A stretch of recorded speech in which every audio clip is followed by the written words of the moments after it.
In a prosperous African kingdom, where the sun bathed the land in golden light and the rivers ran deep with history, a young woman named Amina was celebrated for her beauty and intelligence. She was the pride of her father, Chief Jabari, a man known for his wisdom and strong leadership. Their village thrived under his rule, blessed with fertile lands, bustling markets, and a legacy of strength that had endured for generations. Amina had grown up surrounded by luxury, accustomed to the finest silks and the most extravagant feasts. Yet, her world was about to change in ways she never imagined. One evening, as the village gathered under the great baobab tree to hear news from the chief, Jabari stood before them with an unexpected announcement. His daughter, Amina, would be wed to Kofi, a humble man from the far end of the village, known for his quiet nature and simple life. Gasps and murmurs rippled through the crowd. Amina's heart pounded in disbelief. Marry Kofi? A man with no riches, no status, no grand lineage? It was unthinkable. Amina's protests fell on deaf ears. You will understand in time, her father said, his deep voice carrying the weight of finality. Though she pleaded and argued, Chief Jabari remained firm. The wedding was arranged swiftly, and before Amina could fully grasp the reality of her situation, she found herself standing beside Kofi, exchanging vows she never wished to speak. Resentment simmered within her. She carried herself with the dignity of a noble woman but spoke little to her new husband. Kofi, in turn, remained patient and gentle, never responding to her coldness with anger. He worked tirelessly, his hands rough from labor, yet he never complained. Each day he would greet her with kindness, offering small tokens, freshly picked flowers, a hand-carved comb, a warm smile that seemed to see beyond her bitterness. But Amina remained unmoved. In her eyes this was a punishment. She had dreamed of a grand life with a powerful man, a man who could drape her in jewels and take her to the great cities beyond the kingdom's borders. Yet here she was in a modest hut, married to a man who owned little more than the clothes on his back. She could not understand why her father, a man of such wisdom, had bound her to this fate. What she didn't know, what no one knew, was that Kofi carried a secret, one that could shake the very foundation of the kingdom. Beneath his simple appearance lay a truth that would soon reveal itself, turning Amina's resentment into astonishment. Why had Chief Jabari chosen Kofi for his daughter? And what was Kofi hiding behind his quiet demeanor? The answers would soon unfold, leading Amina down a path she never expected, one where wealth and power would be redefined, and where love would be found in the most unexpected of places. Amina had never known struggle. Born into privilege, she had grown up in a grand home with servants attending to her every need. The finest silks adorned her, and the most exotic foods were laid before her without a second thought. So when her father, the village chief, forced her into marriage with Kofi, a man who owned nothing but a small hut and a patch of farmland, she felt as though her life had been stolen from her. Her wedding had not been the joyous occasion she had once envisioned. While the village celebrated, Amina sat in silence, her heart filled with resentment. Kofi was kind, always wearing a gentle smile, but she refused to believe that kindness could make up for what he lacked. As they left the chief's home for Kofi's humble dwelling, her heart sank. The small house was nothing like the grand estate she had called home. The walls were made of mud and straw, and the roof, though sturdy, could not compare to the grand ceilings she had once admired. Kofi worked tirelessly from dawn till dusk, tending to the fields and ensuring they had food on the table. Amina, however, refused to accept this new way of life. She barely spoke to him, only responding when absolutely necessary. When he brought her water, she scoffed. When he offered to teach her how to cook over an open fire, she turned away. She longed for the luxuries she had left behind, the gold jewelry, the soft cushions, the endless meals prepared by servants. Despite her bitterness, Kofi never once raised his voice at her. He treated her with patience and understanding, as though he knew something she did not. The villagers often spoke highly of him, praising his hard work and generosity. They admired how he always had a kind word for everyone and how he shared what little he had with those in need.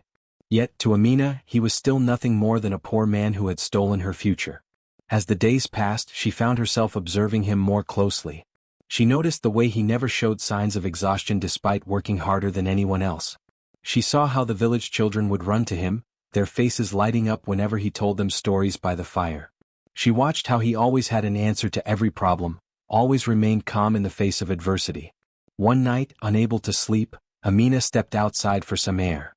She was startled to hear Kofi speaking in hushed tones behind their home. She crept closer, hiding behind a tree, straining to make out his words. "The time is not yet right," he whispered. She must come to understand her path on her own. If I reveal the truth too soon, she will not believe me. Amina's heart pounded. Who was he speaking to? And what truth was he hiding? For the first time since their wedding, she looked at Kofi with a new curiosity. Could it be that there was more to him than she had ever imagined? Amina's heart pounded in her chest as she stepped carefully through the night, following Kofi from a distance. He moved with purpose, his posture tense as if he carried a burden too heavy to bear. The path led them through narrow, winding trails beyond their modest home, deep into the outskirts of the village. The moon cast eerie shadows on the ground, but Amina was too consumed by curiosity to turn back. Kofi finally stopped at an old, abandoned hut on the edge of the village, glancing over his shoulder to ensure no one had followed him. He took a deep breath before stepping inside. Amina hesitated only for a moment before creeping closer, pressing herself against the wall to listen. Her pulse raced as she heard muffled voices within. "The time is coming, Kofi," an unfamiliar voice said, low and urgent. "I know," Kofi replied. "But she is not ready yet. I cannot risk revealing the truth until the moment is right." Amina's breath hitched. Who was he speaking about? Was it her? 1,000 questions flooded her mind, but she knew she needed answers, not guesses. Determined, she peered through a crack in the wall. Inside, Kofi stood before an elderly man draped in a faded but regal robe. The man's face bore deep lines of wisdom and sorrow. "You were born to lead, my prince," the old man continued. "You cannot hide forever. The kingdom needs you." "Prince?" Amina's world tilted. Her husband, the man she had resented, pitied and dismissed, was a prince? Her thoughts swirled like a storm, but she couldn't stop now. She watched as Kofi solemnly nodded. "I will reclaim what was lost," he said. "But I must ensure my wife understands the truth first." Amina stepped back, her breath shallow. She needed to leave before she was discovered. She turned, hurrying back through the darkness, her mind spinning with revelations. Her poor husband was royalty? How could this be? The next morning, Amina confronted Kofi. "I know what you've been hiding," she said, arms crossed. "Tell me everything." Kofi sighed, rubbing his temples. "You weren't meant to find out this way." "Then enlighten me," she snapped. Kofi took a deep breath. "I am Kofi Okonjo, the rightful prince of this land. My father was the great King Adewale. But when I was a boy, my uncle, jealous of my father's rule, staged a coup. He murdered my family, seizing the throne for himself. My mother and I barely escaped, and she hid me among commoners, raising me to survive without luxury or privilege." Amina's heart pounded. "And my father, he knew this?" Kofi nodded. "Your father was one of my father's most loyal allies. When the time came, he knew he had to protect me, so he arranged this marriage, not to humiliate you, but to secure the future of the rightful heir." Amina reeled. The marriage she had once despised was not a punishment but a safeguard for the kingdom. The man she had looked down upon was not a mere peasant but a prince in hiding. "You should have told me," she whispered. "I wanted to," Kofi said. "But I needed you to see me for who I truly am, not just as a prince, but as a man who would fight for his people." Amina's mind swirled with emotions, anger, guilt, admiration. She had been blind to the truth. But now she saw Kofi in a different light. And for the first time she wondered, what if she had been wrong about him all along? The sun dipped below the horizon, casting an eerie glow over the kingdom. Though the land was once prosperous, it now bore the marks of suffering. Crops wilted under the oppressive heat, merchants struggled to fill their stalls, and the villagers walked with downcast eyes.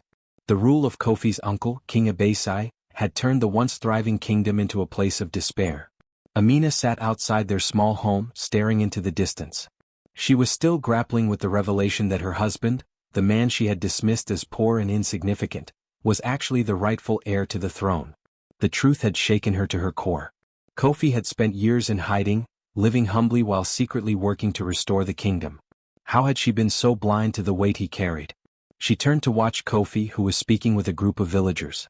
Their faces were full of admiration and hope, something she had never noticed before. These were not just ordinary villagers, they were his allies loyal to the true heir. As the men dispersed, Kofi approached her, his expression unreadable. "You've been quiet," he observed. Amina hesitated, choosing her words carefully. "I've been thinking. About everything." She met his gaze. "You've been gathering people, haven't you? Preparing for something." Kofi sighed, his shoulders relaxing. "Yes. The people are suffering under my uncle's rule. High taxes, famine, fear, it's only getting worse. I have spent years waiting, building alliances in secret. But the time to act is near. Amina's heart pounded. You mean to fight for the throne? Kofi nodded. Not for power, Amina. For justice. For our people. Amina's mind raced. She had once resented this man, believing he had stolen her future. But now she saw him in a different light. He was noble, selfless, willing to sacrifice his safety for the kingdom. And the people believed in him. But doubt still lingered. How do you know they will fight for you? Because they have nothing left to lose. Kofi's voice was steady. My uncle's greed has bled them dry. They whisper about the lost prince, hoping he will return to save them. I cannot ignore their cries any longer. Amina swallowed hard. And what do you expect of me? Kofi studied her for a moment before speaking. I expect nothing, Amina. But I hope you will stand with me. She felt torn. A part of her longed to return to the comforts of her old life, but another part recognized the weight of the moment. She had been given a choice, to stand beside her husband in his fight for justice or betray his secret to protect herself. As the night deepened, Amina knew there was no turning back. The kingdom's turmoil had reached its breaking point. The battle for the throne was coming, and she had to decide where her loyalties lay. The sun dipped below the horizon, casting an eerie glow over the kingdom. Though the land was once prosperous, it now bore the marks of suffering. Crops wilted under the oppressive heat, merchants struggled to fill their stalls, and the villagers walked with downcast eyes. The rule of Kofi's uncle, King Abesai, had turned the once thriving kingdom into a place of despair. Amina sat outside their small home, staring into the distance. She was still grappling with the revelation that her husband, the man she had dismissed as poor and insignificant, was actually the rightful heir to the throne. The truth had shaken her to her core. Kofi had spent years in hiding, living humbly while secretly working to restore the kingdom. How had she been so blind to the weight he carried? She turned to watch Kofi, who was speaking with a group of villagers. Their faces were full of admiration and hope, something she had never noticed before. These were not just ordinary villagers, they were his allies loyal to the true heir. As the men dispersed, Kofi approached her, his expression unreadable. You've been quiet, he observed. Amina hesitated, choosing her words carefully. I've been thinking. About everything. She met his gaze. You've been gathering people, haven't you? Preparing for something. Kofi sighed, his shoulders relaxing. Yes. The people are suffering under my uncle's rule. High taxes, famine, fear, it's only getting worse. I have spent years waiting, building alliances in secret. But the time to act is near. Amina's heart pounded. You mean to fight for the throne? Kofi nodded. Not for power, Amina. For justice. For our people. Amina's mind raced. She had once resented this man, believing he had stolen her future. But now she saw him in a different light. He was noble, selfless, willing to sacrifice his safety for the kingdom. And the people believed in him. But doubt still lingered. How do you know they will fight for you? Because they have nothing left to lose.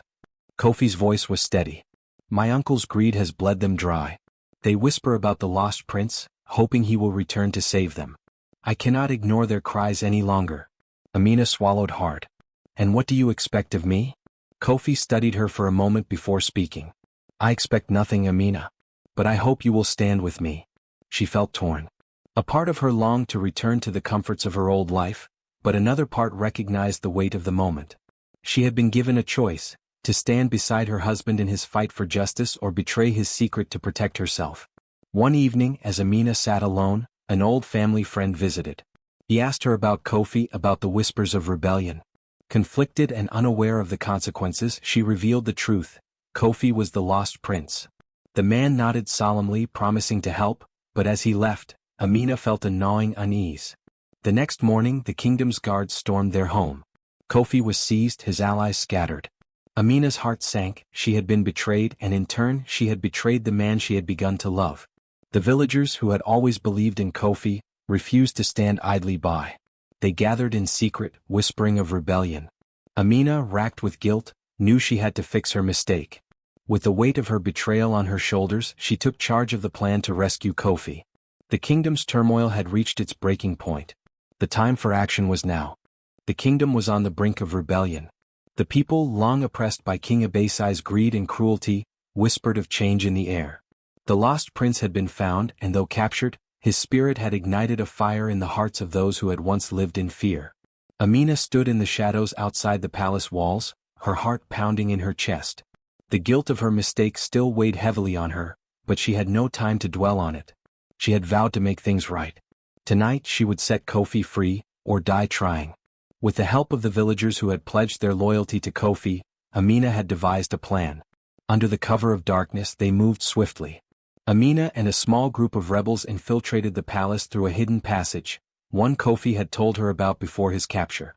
The tunnels beneath the palace were cold and damp, the air thick with the scent of earth and stone. Every step felt like a battle between fear and determination. Finally they reached the dungeons. The guards were fewer than expected. Perhaps King Abasai had grown overconfident. Amina and her group took advantage of the moment, silently dispatching the unsuspecting sentries. She found Kofi shackled in a dark cell, his face bruised but his spirit unbroken. When he looked up and saw her, surprise flickered in his eyes. "Amina?" His voice was hoarse, filled with disbelief. She knelt beside him, unlocking his chains. "I betrayed you," she admitted, her voice trembling. "But I will not fail you again." Kofi searched her face for a long moment before nodding. There was no time for resentment, no time for anything but action.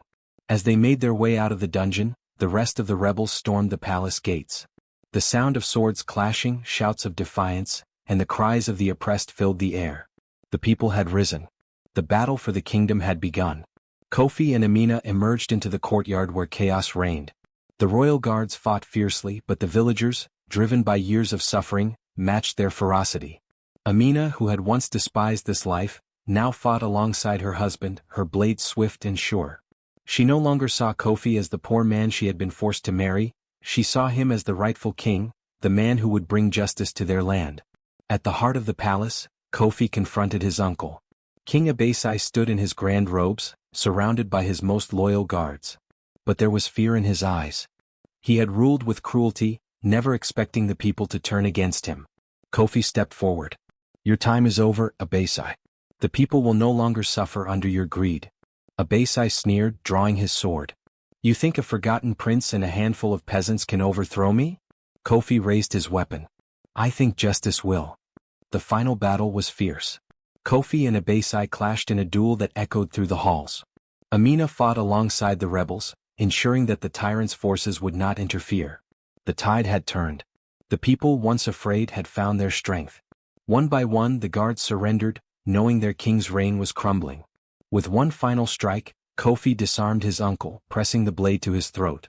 Abasai, gasping for breath, fell to his knees.